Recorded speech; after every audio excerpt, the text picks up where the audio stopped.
사무엘하 16장 1절부터 4절 말씀 마음을 집중하시고 함께 읽어보십니다.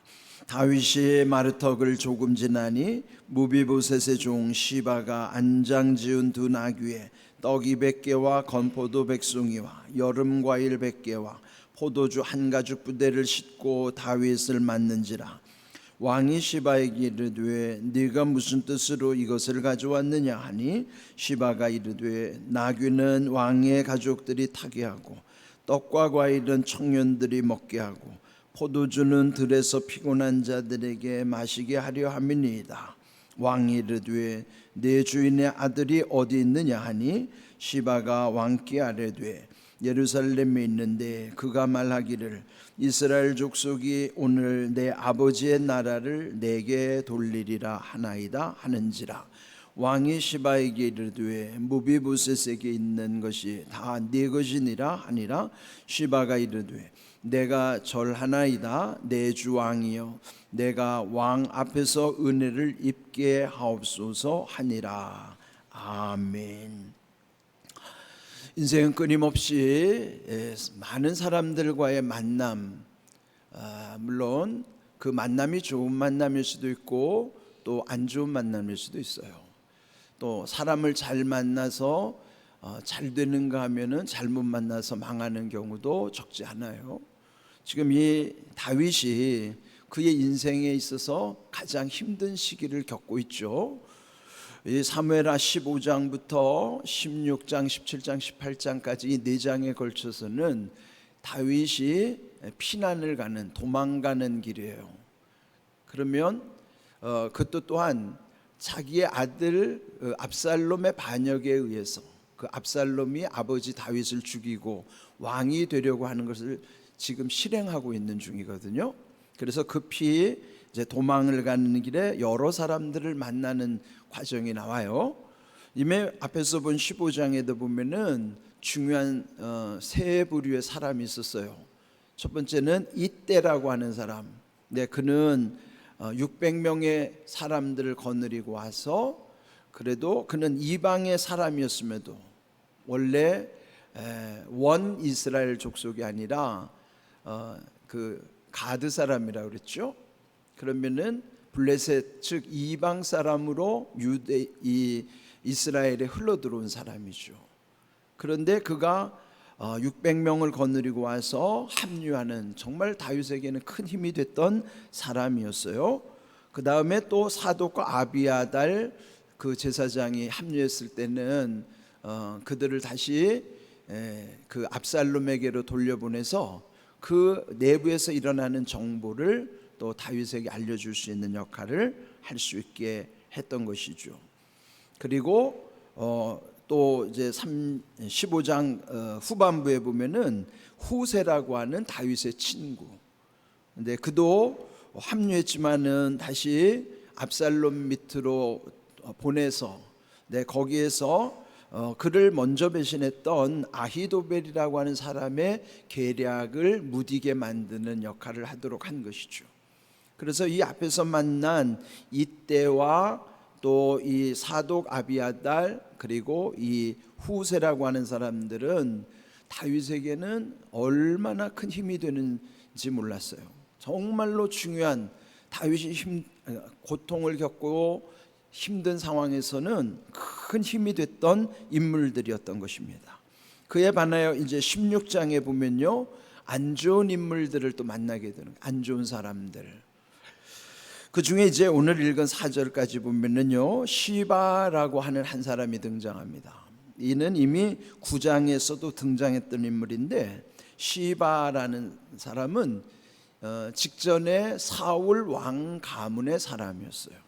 사울 왕 가문의 그 재산이나 그 가문의 중요한 역할을 맡았던 아주 그 집의 집사장과 같은 그런 중책을 맡았던 인물이지만은 이제 사울 왕 죽고 그러나 사울 왕의 유일한 혈육 무비보셋이라는 아들이 있었죠. 근데 그 무비보셋은 그 난리통에 급히 피난하느라고 그냥 불구가 된 거예요. 몸이 장애를 인하여 아주 숨어서 사는데, 그때 다윗이 그 무비보셋의 아버지 요나단의 그 약속했던 게 있었기 때문에 그 집을 지켜줘야 된다는 그 약속을 지키기 위하여 이 무비보셋을 찾아서 그의 모든 사울 가문의 재산도 이 무비보셋에게 다시 돌려주고, 또 자기 집에서 같이 식사할 수 있도록 그런 배려를 해주는 것이죠. 그런데 지금은 이 다윗은 도망을 가는 길이었고 무비보셋은 어찌 됐는지 모르는 상황이죠. 근데 이때 무비보셋의 종인 시바가 갑자기 나타난 거예요. 1절, 다윗이 마르턱을 조금 지날 때 무비보셋의 종 시바가 안장 지은 두 나귀에 떡 200개와 건포도 100송이, 여름 과일 100개, 포도주 한 가죽 부대를 싣고 다윗을 맞은지라. 이제 피난 가는 길에 이 시바가 그 두 나귀 두 마리에다가 그냥 온갖 음식을 바리바리 싸가지고 온 거예요. 여기 보면 떡 200개, 건포도 100송이, 여름과일 100개, 포도주 한 가죽 부대. 근데 여러분, 우리가 이렇게 눈앞에 뭔가 펼쳐져 있을 때 궁금하잖아요. 갑자기 나타난 시바가 이렇게 먹을 것을 잔뜩 싣고 왔을 때 다윗이 일단은 그 앞에서 시바에 대한 호감을 갖겠죠. 좋은 마음. 이제 그래서 물어본 거예요. 2절, 왕이 시바에게 막 묻기를 네가 무슨 뜻으로 이것을 가져왔느냐. 그러니까 오늘 제목이 무슨 뜻? 하고 퀘스천 마크를 달았어요. 여러분, 무슨 뜻이라고 하는 것은 우리가 말을 하든지 행동을 하든지 그냥 나오지 않아요. 마음과 생각을 통해서 말도 나오고 행동도 나오는 거란 말이에요. 그러니까 마음과 생각은 자기만 아는 것이고, 말과 행동이 나올 때 비로소 누군가에게 이제 뜻이 전해지겠죠. 그런데 말과 생각에서부터 그게 선한가 악한가에 따라서 말과 행동이 이제 결정될 것이에요. 그런데 마음에 악한 마음과 악한 생각을 갖고 있다고 해서 말도 악하냐? 그렇지 않아요. 말은 속일 수 있기 때문에 말은 천사처럼 할 수 있다고요. 행동도 천사처럼 할 수 있어요. 그러니까 마음과 생각대로 말하고 행동하는 건 아니에요. 그래서 분별해야 된다고요.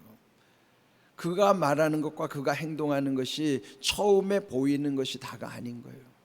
결국 마지막에는 다 드러나겠지만은 처음에는 모르잖아요.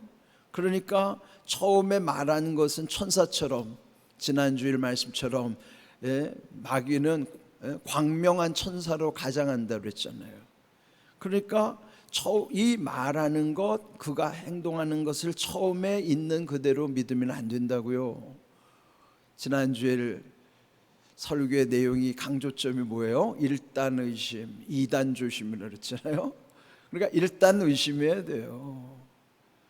어떤 일이든지 진의가 확인될 때까지는 그걸 그대로 덥석 물으면요, 그게 마치 낚시할 때 미끼를 무는 어리석은 고기 같은 거라고요. 물고기처럼 덥석 물으면 큰일 나는 거예요. 그러니까 진의가 확인될 때까지는 마음에 의심하는 것이 좋죠. 지금 이 시바라고 하는 사람도요, 아주 악한 마음, 악한 생각을 가지고 다윗에게 접근한 것이죠. 그래서 지금 그가 말하는 것이나 그가 행동하는 것은요, 그 자체로 보면은 이 지금 가장 힘든 상황에서 다윗은 얼마나 고맙게 받아들여지겠어요. 다윗을 위하는 척하고 이런 모든 말도 행동도 의심 없다면요 깜짝같이 속을 수밖에 없어요. 그런데 다윗은 깜짝같이 속고 말았어요.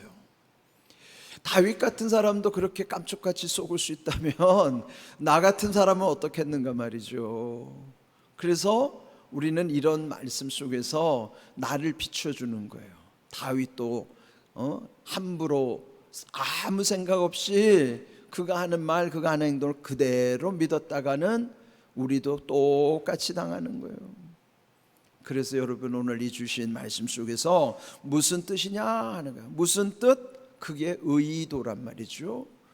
그런 의도를 알 때까지 그 뜻을 우리가 모르니까 신중해 또 신중해야 하는 것입니다. 그래 우리 주변에 그렇지 않아서 낭패를 겪는 경우가 적지 않습니다. 그냥 같이 말하면은 거기에 휩쓸려 가지고 그 사람 말을 철석같이 믿는 거예요. 그러다가는 그거는 정말 나중에는요 돌이킬 수가 없는 것이에요. 이 말이라는 거는 마치 시간이 지나가면 돌이킬 수 없고 화살을 쏘면은 그걸 다시 활시위로 거둘 수 없는 것처럼 말도 내 입에서 나가는 순간부터는 그건 내 것이 아니에요. 그건 내가 다시 거두어 들일 수가 없어요. 그래서 말은 정말 신중하고 신중해야 된다. 그런데 말하기 전에 우리도 마음과 생각 속에서 그걸 점검해야 되잖아요. 그런데 여기 한번 말을 얼마나 번지르르하게 하는가 한번 보십시오. 2절 시바가 다윗이 묻는 말에 내가 무슨 뜻으로 이것을 가져왔느냐 물었을 때 시바가 말하기를 첫 번째 나귀를 가져온 목적은 왕의 가족들이 타게 하기 위함입니다. 지금 이 왕의 가족들이 다 지금 물론 어떻게 가고 있는지는 자세히 모르지만은 지금 많이 피곤하고 고단한데 이 지금 나귀를 2마리 갖고 와서 이 왕의 가족들 중에 지친 사람들이 탈 수 있도록 하는 거는 오늘로 말하면은요 차를 2대 보낸 거예요 지금. 그러니까 얼마나 고마워요. 지금 갈 길이 아득한데 오늘로 말하면 차를 2대나 보내줬는데 이게 얼마나 감사한 일이에요. 그러니까 나귀를 2마리 갖고 온 거 지금 말하는 거예요. 나귀를 가져온 목적은 왕의 가족들이 타게 하기 위함입니다. 또 2번째로 떡과 과일은 청년들이 먹게 하기 위함입니다. 그 다음에 3번째로 포도주는 들에서 피곤한 자들에게 마시게 하려 함이라. 시바가 얼마나 마음에서부터 이런 계획을 치밀하게 세웠는지 그 하나하나 말하는 것마다 다윗이 감동하게 만들잖아요. 지금 이 가지고 온 목록 하나하나마다 다 의미를 부여하잖아요. 그냥 한꺼번에 다 해가지고 뭐라고 말할 수도 있을 텐데도 하나하나에 다 의미를 부여하는 거예요. 나귀를 가져온 목적은 이렇습니다. 떡과 과일은 이렇습니다. 포도주는 이렇게 하기 위해서 갖고 왔습니다. 이렇게까지 치밀하게 준비했다고 하는 것은 그가 얼마나 아주 세심하게 이런 것들을 다 생각하면서 살펴왔던 것일까요? 이게 그냥 대충 생각하고 온 게 아니잖아요. 얼마나 꼼꼼히 챙겨 갖고 왔는가 말이에요. 그러면 그렇게 속이려고 작정한 사람을 무작정 믿으면은 그건 당연히 속을 수밖에 없죠. 그런데 우리는 나한테 무조건 잘해주면요 다 속죠. 이게 우리가 늘 기억해야 될 거예요. 그러면서 이제 진의가 드러나는 부분이 와요. 그는 뭐냐면 3줄입니다. 왕이 이르되 이제 정말 궁금한 내용은 뭐냐면은 그가 무비보셋의 종이니까 무비보셋은 얼마 전까지만 해도 자기의 왕궁에서 같이 밥을 먹던 자기의 가장 친한 절친이었던 그 요나단의 아들 그 무비보셋에 대한 안부가 궁금하죠. 근데 더구나 그는 몸에 장애가 있어서 제대로 살아가기도 힘든데 그래서 지금 이제 물어보는 거예요. 왕이 네 주인의 아들이 어디 있느냐? 그게 누구냐면 무비보셋이에요. 무비보셋이 어디 있느냐? 그러면은 거기에 대한 답변만 한 게 아니라 그 다음에 거기에 대한 이제 자기가 마음에 먹었던 악한 의도를 거기다가 함께 담는 거예요. 다윗이 물은 대로 그가 말하기를 이스라엘 족속이 오늘 내 아버지의 나라를 내게 돌리리라. 근데 먼저는 예루살렘에 있는데, 그건 뭐예요? 예루살렘에 있기는 한데, 그러면 그 다음에 뭔가 의혹을 사게 하는 말이 들어오죠. 예루살렘에 있기는 한데, 그럼 왕의 수도 예루살렘에 있기는 한데, 그러면 그 다음에 의혹이 뭐냐? 그가 자기 아버지 나라를 내게 돌리리라. 그건 뭐예요? 직전에 자기가 사울 왕 가문의 자손이니까 자기도 왕손이에요. 이미 몰락한 왕손이란 말이에요. 몰락한 왕의 집안에. 그러면 지금 이 반란이 일어났어요. 쿠데타가 일어났어요. 그러면은 무비보셋도 은근히 옛날 자기가 왕자였고 또 왕이 자기 할아버지가 왕이던 때를 그리워하지 않겠어요? 아니, 보통 사람이라면 그렇지 않겠어요? 근데 요거를 교묘하게 이 시바가 악용하는 거예요. 그래서 결국은 다윗에게 내 아버지의 나라를 내게 돌리리라 하나이다 라고 전해준 거예요. 그게 뭐예요? 아니, 이 무비보셋이 다시 옛날처럼 자기 할아버지가 왕인 것처럼 자기가 왕이 되려고 한다, 그런 것이죠. 지금 자기 아들 압살롬이 반역을 일으켰는데 또 누군가가 이 혼란한 틈을 타가지고 또 이 다시 옛날 사울의 왕을, 그 왕권을 부활하려고 한다? 이거는 다윗이 볼 때는요, 얼마나 속에서 끓을 분노가 일어나겠습니까? 지금 민심이 흉흉할 때인데 이렇게 또 다른 이런 의혹을 사게 되는 말을 들었을 때, 그런데 다윗은 조금 더 생각했어야 되는데 그 말을 듣자마자 그냥 4절에 이렇게 말하는 거예요. 왕이 시바에게 말하기를 무비보셋에게 있는 것이 다 네 것이니라. 무비보셋에게 주었던 사울 집안의 모든 재산들을 이제는 그의 종인 시바에게 다 준다는 거예요. 그냥 그렇게 말을 해버렸어요. 그러면은 이 다윗이 시바의 말을 지금 신뢰하는 거잖아요. 그런데 조금만 생각해 보면은 그게 거짓이라는 것을 알 수 있다고요. 무비보셋은 자기 형편으로 봐서 몸이 그 상황에서는 율법에 의해서나 상황적으로 봐도 그는 왕이 될 수 있는 가능성은 제로입니다. 왕이 될 가능성이 없어요. 그러면 그것을 알면 오히려 다윗이 불쌍히 여기고, 이놈이 나한테 지금 거짓을 말하는구나 라고 의심을 했어야 되는데, 지금 상황이, 지금 다윗도 이게 지금 피난길이라 판단이 흐려진 거예요.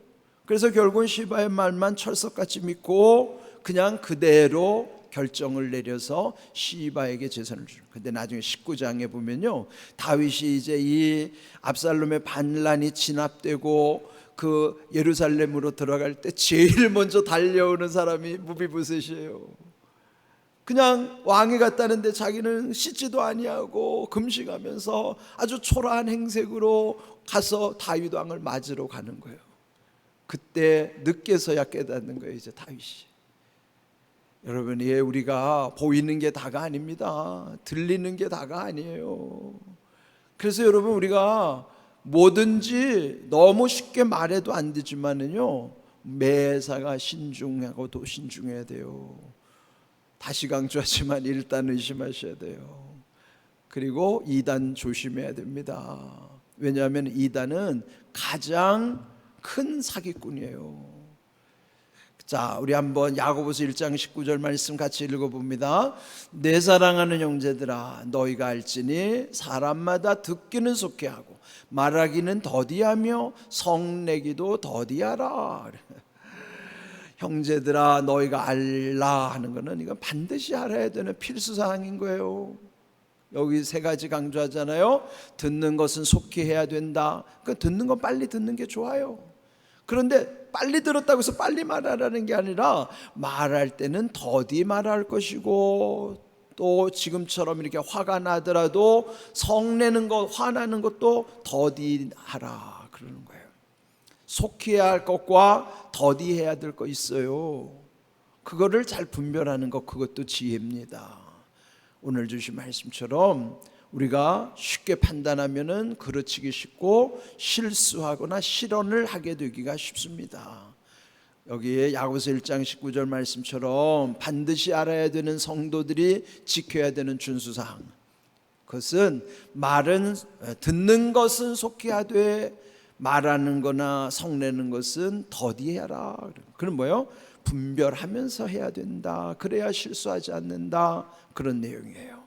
오늘 주시는 이 지혜의 말씀도 우리의 말씀 잘 분별하는 은혜, 또 이 말씀을 감당할 수 있는 능력을 힘입어서 다윗이 실수한 것을 우리는 실수하지 않도록 예방적 차원에서 하나님 주시는 은혜라는 것 기억하시고, 여러분의 귀한 말씀의 은혜 가운데서 늘 하나님이 주시는 은혜를 누리는 길을 주님의 이름으로 축복합니다. 아멘.